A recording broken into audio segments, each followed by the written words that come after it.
Hey, it's Salty the Chef here. Today we're going to be doing the ribeye cap or spinalis dorsi muscle.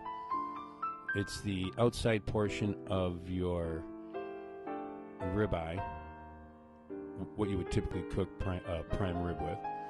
Here I'm cleaning up this bone-in Black Angus choice ribeye. And first we have to clean up a little bit of fat on the outside so we can get at the spinalis muscle itself. Take a little bit of this tail off just so we can, it's a little easier to move the rib around with less weight and less mass on the rib itself. Here it's pretty well cleaned up. The spinalis runs along the length of the ribeye. It's a little wider at the chuck end, which is the opposite of the end I'm pointing at there. That's the loin end. That's the small end. The larger end starts at the chuck end of the rib, which is right here. You have to locate it and remove it. You have to be careful. It runs on the top of the rib, like I said, and you don't want to cut into the meat. You can see there's that strip of fat that runs along there that we're going to cut along, and we have to keep the knife relatively flat. So we don't want to cut into this any red meat at all, if possible.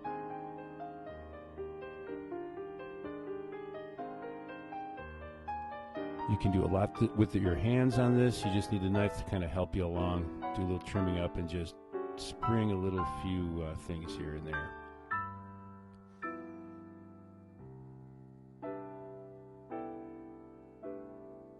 As you can see, it's separating from the rib itself. Turn the rib over, and I use the weight of the muscle to help free it from the rest of the rib. So you can see it just wants to fall away.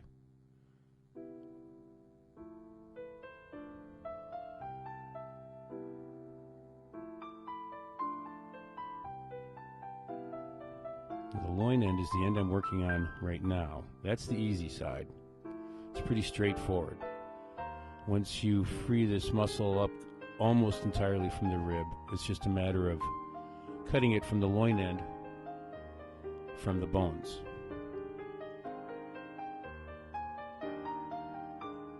You can see where the top of the bones are, and we're going to be cutting along there to remove it.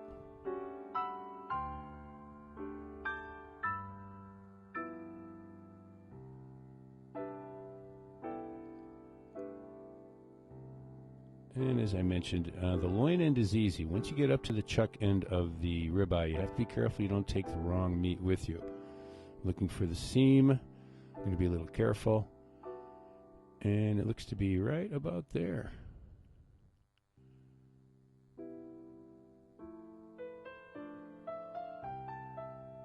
And there's the muscles free from the rib. You want to leave that little piece of meat on your chuck end. Now we're going to clean this up and prepare it.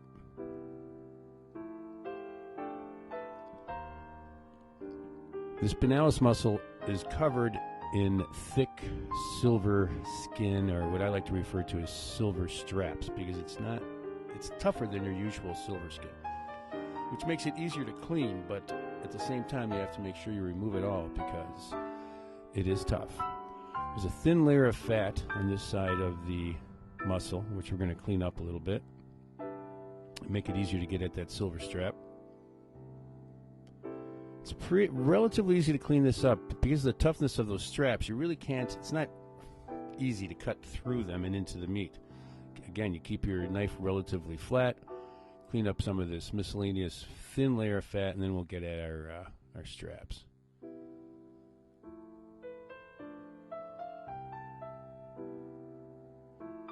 You can see the straps. They run the length of the muscle. Now you want to remove them with taking as little red meat with you as possible.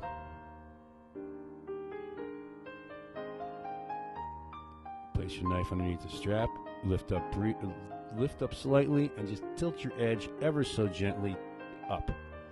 You don't want to cut through the strap, you want to try to take it with you, the whole strap with you in one cut if you can.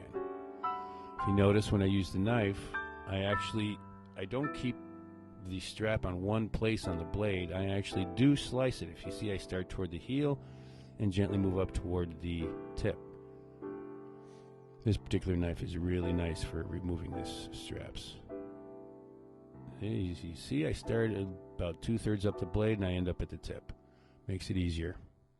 Makes it easier, and you're going to also increase the shelf life of your edge. Nice sharp knife, just a little shave right there.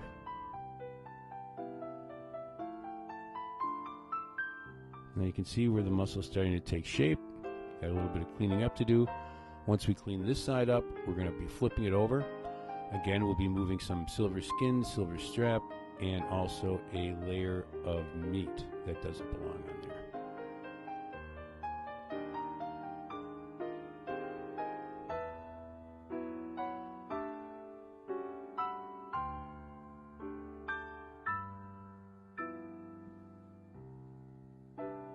Again, you want to make sure you don't leave anything behind. This is a high-end piece of meat we're talking about here, and customers are going to be paying decent money for it.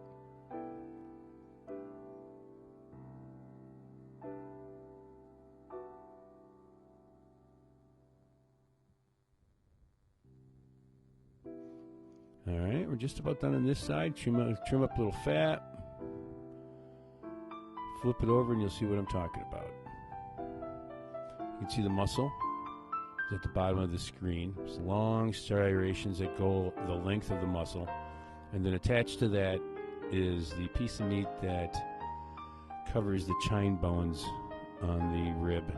And that's pretty much good for ground beef, maybe. But that has to come off. Again, here the tricky part is just seeing where the separation is between that flap of meat and the muscle. This is actually probably the most technical part of removing or trimming this muscle up.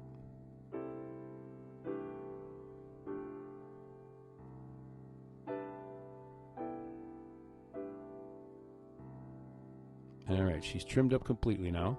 You can see the shape of the muscle. It's long and narrow. We're going to roll this and tie it and make steaks out of it.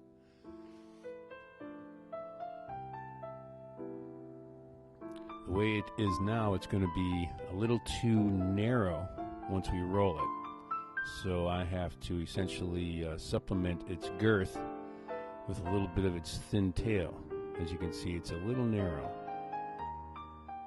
So I just have to figure out how much tail I'm going to need, and you'll see what happens. I typically get a 3 to 4 pound muscle out of a typical rib loin. It depends on the size of the rib loin. Also, some ribs are just, shaped different than others.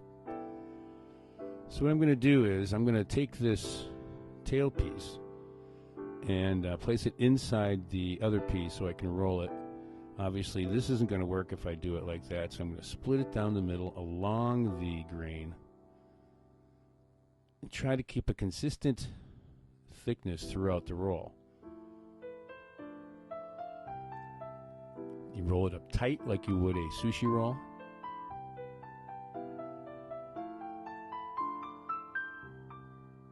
And then we tie it.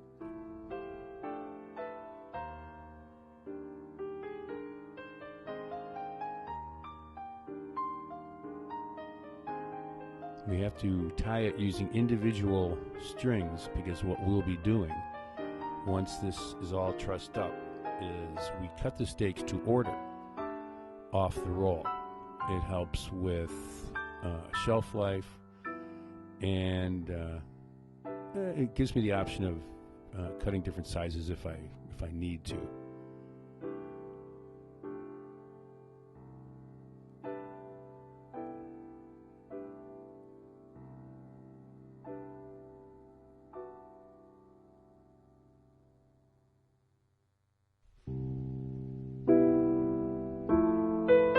Just clean up the extra string. As you can see, between each string is approximately where I'm going to be cutting my steaks.